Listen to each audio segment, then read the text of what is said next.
back to Therapy Thursday. Something we get asked all the time is about sit-stand desks. If you read our written blog this week, you'll notice that a new article came out that we weren't super fond of, but regardless of the interpretation, one thing's for certain, we always promote what we call exercise snacks. Essentially, it means instead of just going from a sitting to a standing posture while you work, taking meaningful breaks and actually moving around a little bit. People will always complain, well, when I get really focused, I don't have the time to do so. So today I'm going to show you a quick little progression through 5 or 6 versions of the same exercise that you can try. You can just slot yourself in at whatever version you feel is applicable. So one of the better researched exercises for occupational workers is called the wall angel. With that one, you're going to have your back flat up against the wall. You're going to give yourself a small chin tuck. Think of giving yourself a double chin.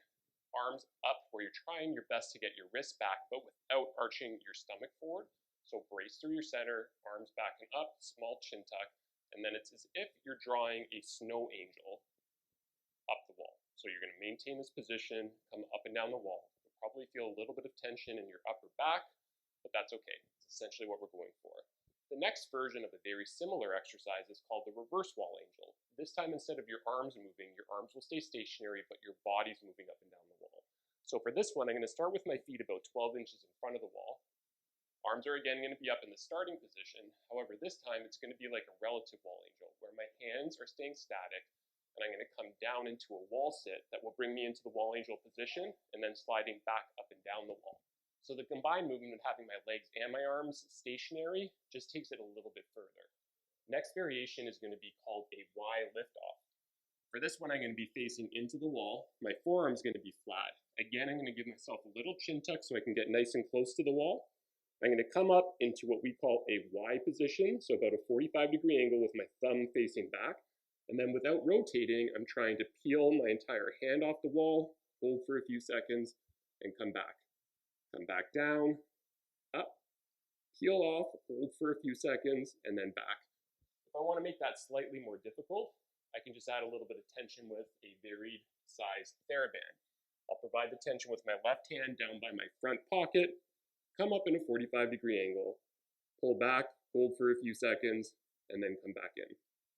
For the next couple of variations, we're going to head to the gym. So for our first gym-based intervention, you can see that I'm stepped inside a very thick band. It's going to help support my weight as I go back into a tall squat. So it's like a zombie squat. However, I'm trying to keep my torso upright.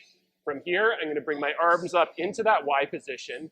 I can hover and do it repetitively, or I can cup it up and down into a squat each time. For our final 2 variations, I've got something here called a squat right, but you can realistically put your heels up on anything that you want. It's again, just a tool to help me stay a bit more upright in my squat. I'm going to come down into a deep squat from here, keeping my torso upright, and then coming into my Y lift position, back down, and then back up. The full challenge would be moving this away, trying to come into a below parallel squat stance, staying as upright as possible, bringing both arms up, back down, and then standing up. Just doing this for one set of even just 10 repetitions, say every hour, will make a world of difference in your occupational-based strain injuries. We'll see you next week on Therapy Thursday.